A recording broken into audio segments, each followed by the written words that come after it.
So we'll start today with a presentation by Kristie Franz, and Kristie's a colleague I've known for a long time, and she is an associate professor in the Geological and Atmospheric Sciences department here at Iowa State University. She's also director of the Meteorology Program, and she's going to be talking about a 2-year project about hydrologic impacts of drainage systems. All right. Okay, can everybody hear me? Is this working okay? Thanks, Brian. Okay, so what I'm going to present today is basically a summary and overview of the main findings from a report that was submitted a couple years ago. So bear in mind it's been 2 years since I've looked at this stuff, and I did my best to condense 130 pages into about 25 slides. So I'm not going to go into a lot of detail on the methodology, but more focus on kind of our main results, how we did things, and kind of what we found. So what you have here on the board, the title of the report was Hydrologic Impacts on Drainage Systems. I was first author only because I kind of volunteered to put all the material together. But really most of the work was done by a number of grad students and a postdoc we had, Ozla Makar, Alex Morrison, and then Becca Sheeler and Brandon Sloan over at University of Iowa. So it was a joint project between Iowa State and University of Iowa. The Iowa Flood Center and the Iowa Water Center were also involved. So in 2011, we undertook this project. It was a 2-year project, and it was funded by the Iowa Economic Development Authority. They actually approached us with this idea of looking into, once again, what is the impact of tile drainage on flooding. So we're really focused on water quantity here. And again, the report was submitted in 2014. It's actually available online. I have the URL at the back, but if you Google that title in University of Iowa, you can download the PDF. So the objectives that we went into this project with, first of all, we wanted to do a literature review just to see what has actually been done and what were the main findings out there in the literature so that we could kind of place our work within that context. Then we wanted to really quantify the spatial and temporal heterogeneity of water fluxes in these tile drain landscapes. So again, focusing on how water is moving through these watersheds, where it's going, and how quickly it's getting through the system. Identify any factors that are affecting storage and the changes in pathways. And then determine the relationship between drainage and peak flows. So again, this work came out of some of the recent flooding, and so that was the big question on everybody's mind. So if there's for the one person in the room that may not know what tile drainage is, this slide is for you. I'm assuming everybody knows, so I'm not going to go into great detail, but these, I didn't know what this was until I moved to Iowa, and I quickly learned about this practice. So basically we're draining the saturated zone of the subsurface to lower the water table so that we can increase the rooting zone and promote better yields, better crop health. And then that water, of course, gets drained through a network of tiles to some mains, eventually to drainage ditches, and eventually to rivers. So again, this whole project was motivated by some of the floods that occurred in 2008 and 2010, causing not only losses in agricultural areas, but also in urban areas as well. So whenever we have events like this, there's always the question of, well, you know, is it the downstream land use that's impacting it? Is it the upstream land use that's impacting it? So what we tried to do is just shed some light on the issue overall with respect to tiling. So we're trying to address this question. Is there a connection between tiling and these peak flows? And if there is, what is it? Okay, so there's lots of ideas. Since I moved to Iowa, I've been here about 10 years. I've heard all kinds of opinions on what the impact of tiling actually is on flooding. And there's some work out there, but you know, it's relatively limited. We've done a lot of work on quality again, but not quite so much on quantity. So there's different ways we can think about water getting to these tiling systems. One would be through surface intakes. The other one I mentioned a second ago, by draining the saturated zone and the groundwater. And then you could also have some preferential flow pathways through macropores that end up feeding water into the tile. So what do these tiles do? So what are kind of the ideas out there with respect to the impact of these tiles? Well, one is tiles dry the soil. So you're increasing your unsaturated zone. That means when you have precipitation, you have more storage available in the soil. You allow more water into the soil, and water moves much more slowly through those pathways. Therefore, it's going to reduce any peaks. The opposite of that argument is, well, you're actually moving water through the system more quickly because water is going to move through a tile network faster than it is through the groundwater system. So maybe it's getting the water more quickly to the streams and therefore increasing the peaks. So my slides basically go through each chapter, giving you some of the highlights. And chapter 2 is basically our literature review. So what we found is some results that kind of pointed towards a decrease in peak flows in silty and clay soils. But then later on, in those same types of soils, there was some indication that desiccation cracks, due to the drying of the soil, could actually create these pathways and get water to those tiles more quickly, increasing peak flows. So there's a contrasting outcome. And then a number of studies said that there's so many other things going on in these systems that it's really difficult to generalize results. So you have initial conditions. Are the soils wet or are they dry?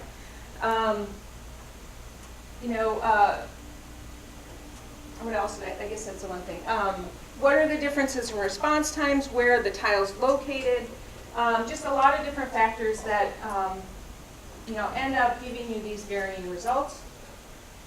One of the more common outcomes that the models give generally show a decrease in peaks in these clays and loams, but increased peaks in sandier soils. So a little bit of discrepancy in the literature, several studies pointing to a decrease in peak flows. So despite some of the work that's been shown in the literature, there still seems to be a lack of real quantitative descriptions of tiling impacts, particularly at the watershed scale. So a lot of field scale studies, not necessarily scaling up to the watershed scale where you have those multiple impacts between more rural areas and downstream urban areas. So again, this study was just trying to shed some light on this overall question.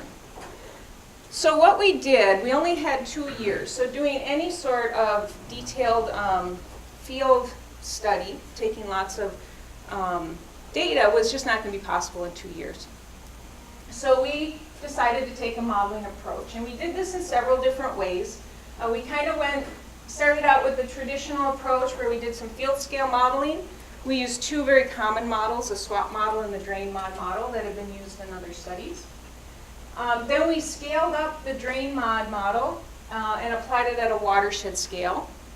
We also tested the Mike Shee model, which is more of a true hydrologic model as opposed to scaling up a field scale model to watershed scale.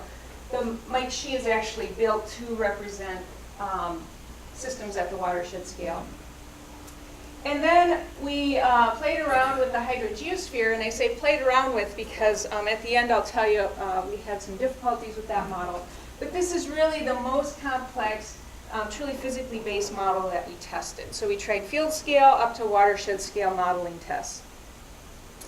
And then we had some interest in trying to do hydrograph separation to figure out this water that ends up in the stream, where is it really coming from? And so we did some isotope analysis to try to partition out the various sources of water in the stream. Okay, like I said, I don't have time to go into all the details of how we set up these models. In fact, the work that was done at University of Iowa, I'm not sure I'd be qualified to really talk about how they did everything. It's in the report. But all of the models were calibrated and they were tested using available site data. So we validated them using real data to the extent that we could, and then did some evaluation of those, and then also applied them using just synthetic studies. So kind of what-if scenarios under different soil conditions, different rainfall conditions, and then different configurations of drainage. But the point of this slide is we did try to show that these models have some validity with representing the real world. Okay, so chapter 3 covers the field scale modeling. Again, they used the drain mod and the swap model. The drain mod is kind of the simpler approach. It takes more of a water balance approach to figuring out the pathways by which water is moving through these fields with drainage. Swap is a little bit more complex. It uses the Richards equation, which is really a physical representation of water movement through soil. And what they did with these is they tried to explore how these models respond under tiling and non-tiled conditions for soils typical in Iowa. Okay, so there's a lot up here on this slide. I'm going to start over here on this side. Those are the results from the SWAP model. And what it's showing is about, what do we have, 1987 to 2012. So what is that, about 20 years of simulations. And what they're plotting here are peak flows, peak discharge, throughout that time period. So basically the range of peak flows. If you can't see this in the back, this is loam, clay, and silt. I'm just going to focus on those. We don't have a whole lot of sandy soils here in Iowa. And so this is under undrained conditions. This is what our peak flow range looks like. This is under drained conditions. And so it looks like there's not much impact. Okay, so again, this is at the field scale.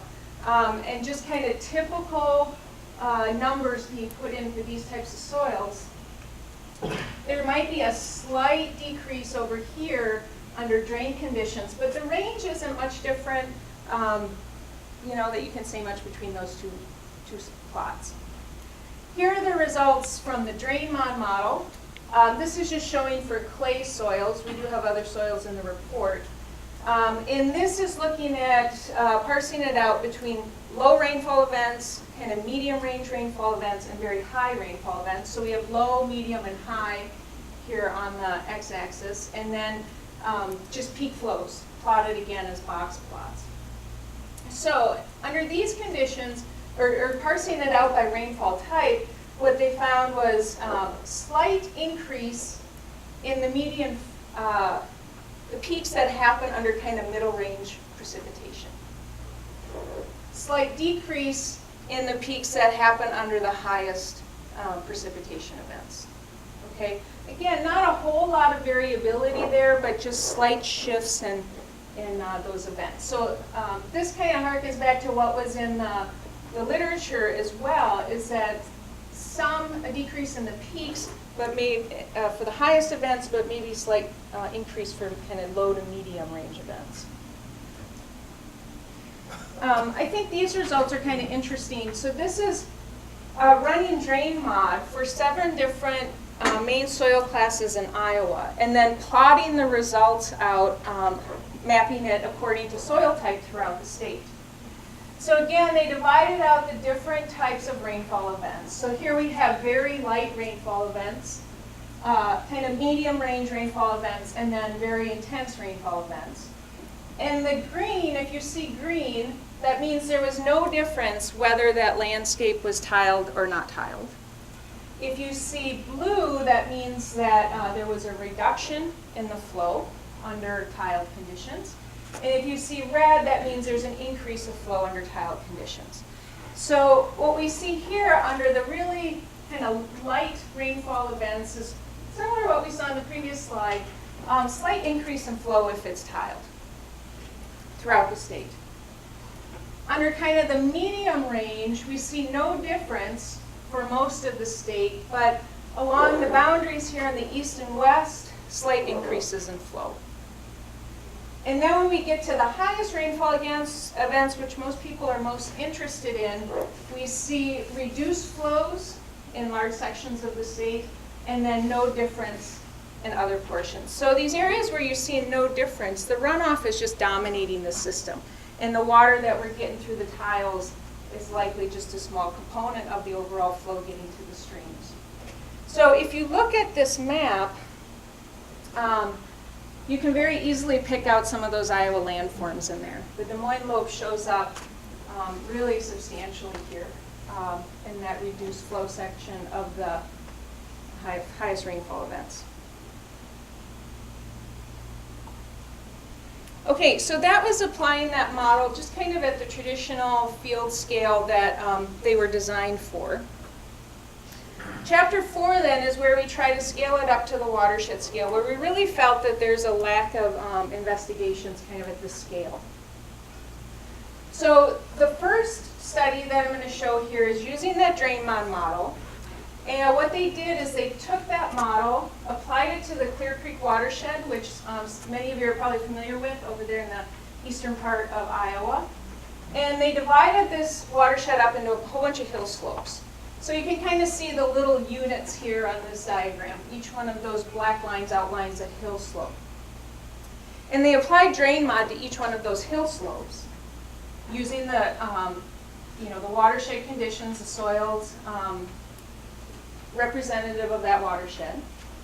And then they routed it using what's called a geomorphic unit hydrograph to get that water downstream. So DrainMod gives you the runoff, then you use the unit hydrograph to actually get it into the stream and down to the outlet.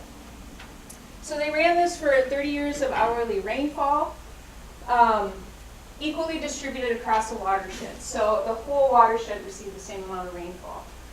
And they did 3 different scenarios. So they have this one they call original. This is University of Iowa work, that's why I keep saying they. The first one that they call original, the blue is drained and then the green is undrained. So they mapped that out according to land use. Where row crops existed, they put in drained conditions. Where they were not, they put in undrained.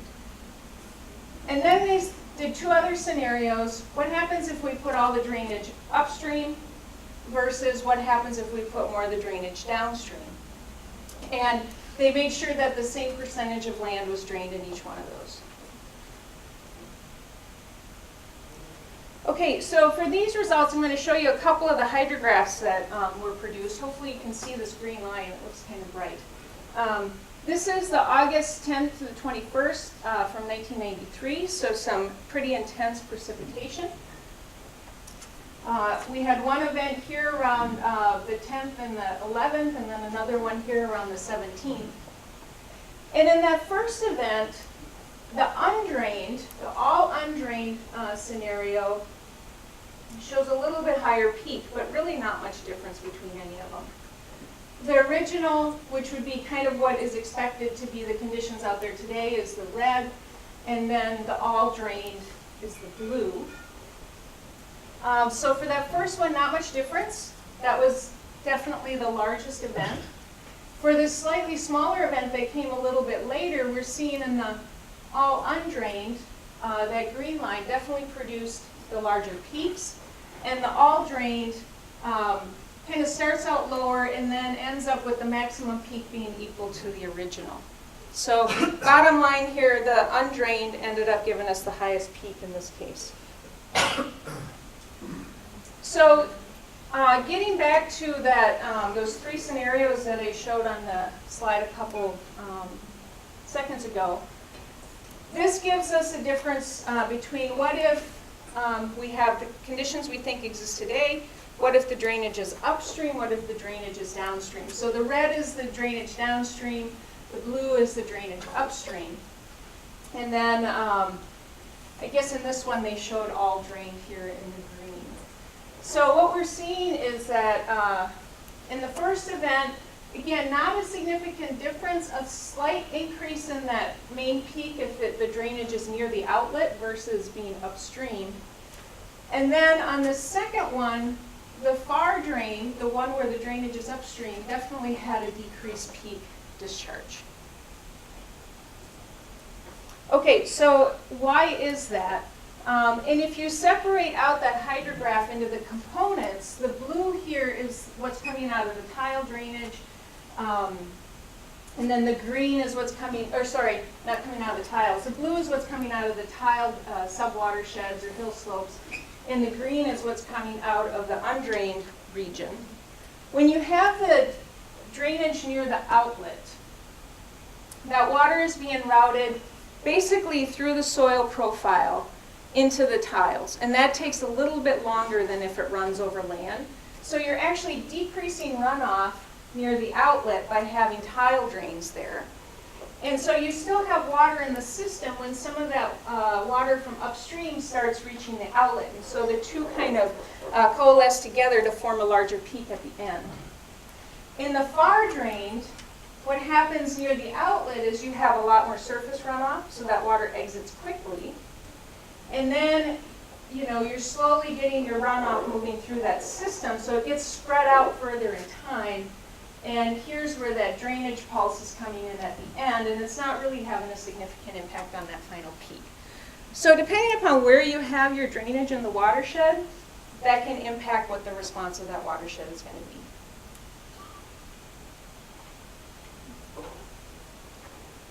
Okay, so that was the drain-mod model scaled up to watershed scale. This is that Mike Shee model. This comes out of Europe.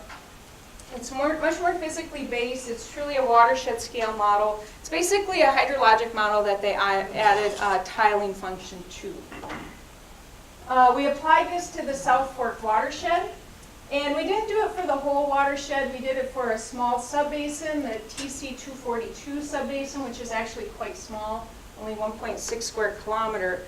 But the reason we use that is because there's actually tile outflow observations there that we could use to do some assessment of whether or not the Mike Shee was really capturing the flow going through the tile. So that kind of went back towards the verification work that was done. Again, once the model was kind of established and we were fairly confident it was representing the system, we ran 3 scenarios. Partial drainage just in the lowlands, which would be what would be expected in this watershed. What happens if we drain the entire watershed, and what happens if we have no drainage at all? So this was run for, let me see if I have the time series here, 2005 to 2012. And this hydrograph here is showing the 2008 simulation. This was really the largest precipitation event of the time period that was studied. So this would be kind of extreme conditions. The green is the undrained. The blue is the all drained. And the red is the partially drained. The black line is the actual flow. You can kind of ignore that because that only gives us tile drainage. It's not actually giving us runoff. So we're not trying to match that black line necessarily. So again, what we're finding here are lower peaks when we have drainage in the watershed.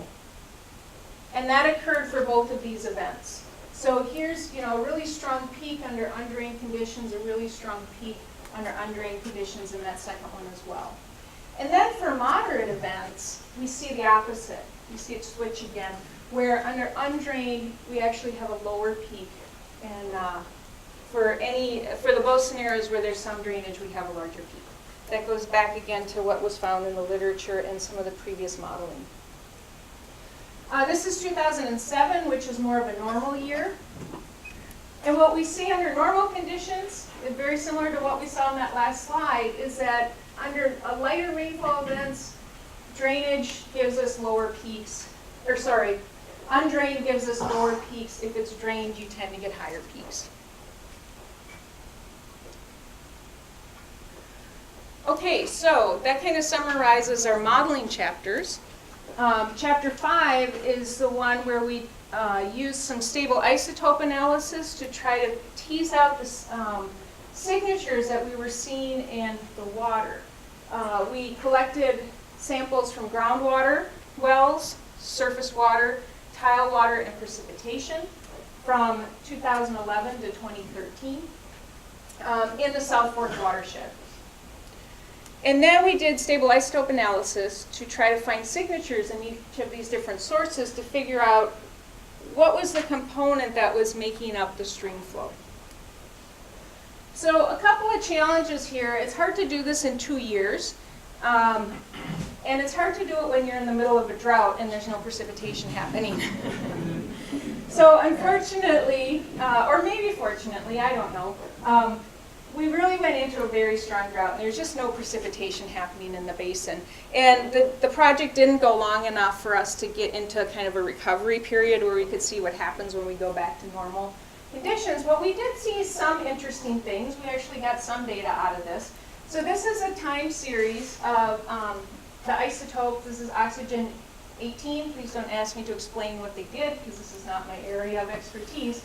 But it's parsed out where surface water is the blue, precipitation is the green, so that's what's coming into the system. Groundwater are these little yellow triangles, and the tile water is the red. So to kind of summarize what we're seeing here, early on when we started taking samples, there's a strong overlap where it's difficult to tell a difference between the surface water, the groundwater, and the tile water. It all looks the same. As we go into the drought, the tile water looks more and more like groundwater and less like any surface water that might have been collected. And then when we get back into here during some rain events, the tile water no longer looks that much like the groundwater. It's starting to look more like the surface water runoff. So again, we have limited data, but what that tells us is that you know, what's going on out there might look kind of like this model. During the drought, maybe this is no big surprise, but at least we have data to verify it. During the drought, what's feeding those tiles is actually groundwater. And some of these tiles ran through that whole time that they were out there collecting, which was really kind of surprising. Because the water table had definitely dropped in certain places in that watershed, but we were still getting flow through the tiles. So somewhere groundwater was feeding that.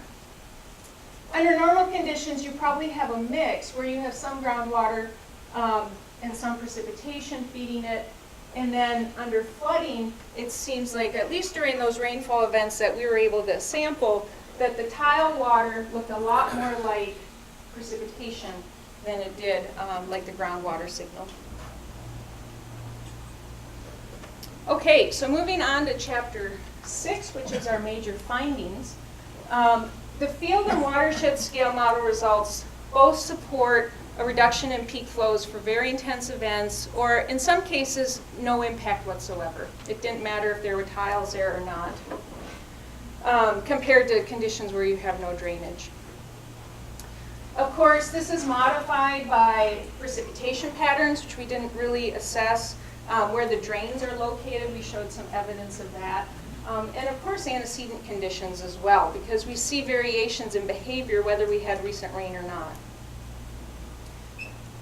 The degree of the tile impact varied by the models, so some careful consideration of how you run these models needs to be taken into account.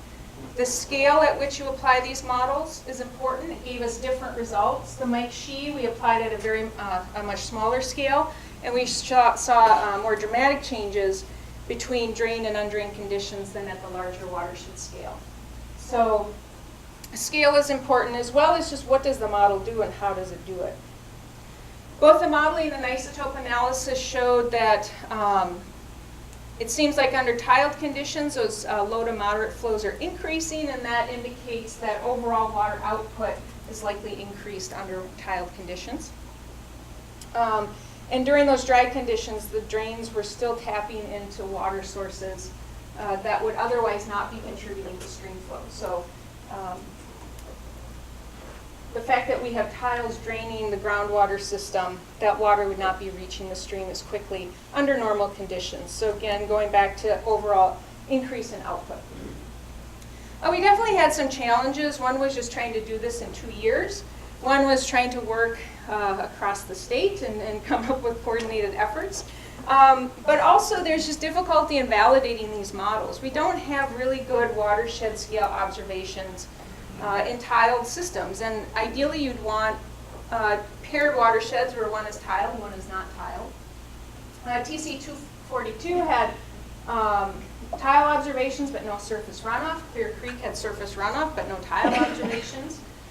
Precipitation is usually limited. And then the big question, where are the tiles in the first place? So we had to do a little bit of guesswork of where we thought the tiles were actually in place.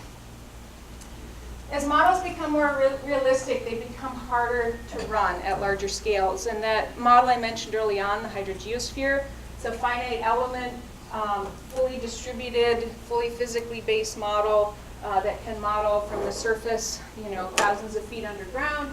And we really had a hard time getting that thing to work. You can actually identify tile lines as explicitly in that model. You can just draw them in, which is very different than how the other models worked. But getting the model to converge or to work proved to be really difficult. The other thing I'll mention, a lot of these have limited treatment and transpiration. So if you have water logging, we weren't necessarily able to account for that very well.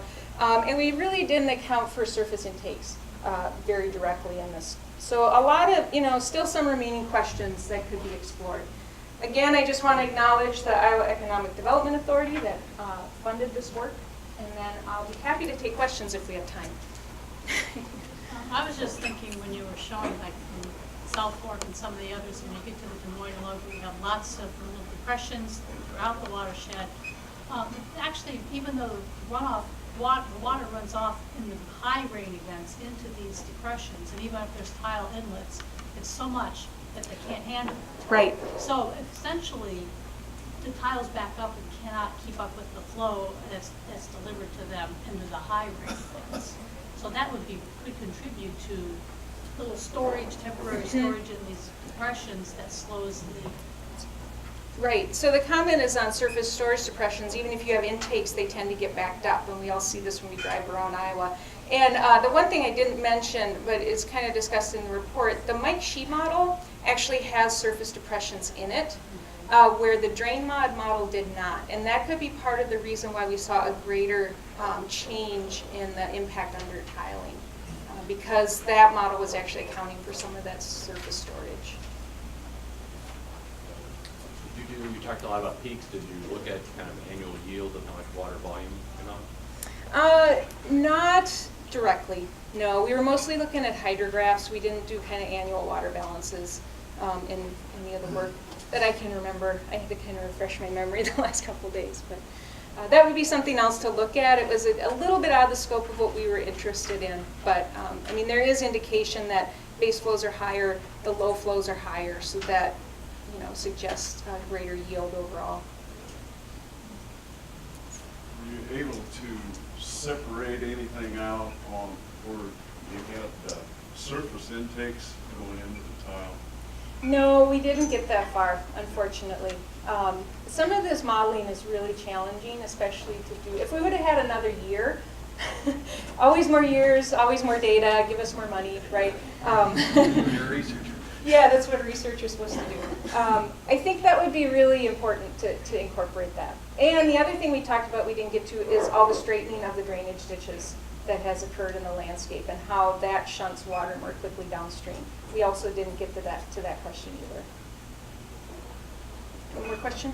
Would you expect there to be a difference in the modeling if what kind of differences would there be if you're looking at more of like a grass waterway tiling system in comparison to pattern tiling? I don't think I can actually speak to that very well. I'm not sure what the model capabilities would be. I would think you'd have to deal with one of these more distributed models to really kind of bring that heterogeneity into the landscape in a real realistic way. I'm not sure if these models are capable of doing that or not. But I would, that would be an interesting question as well. Okay, well, thank you, Kristie. Thanks.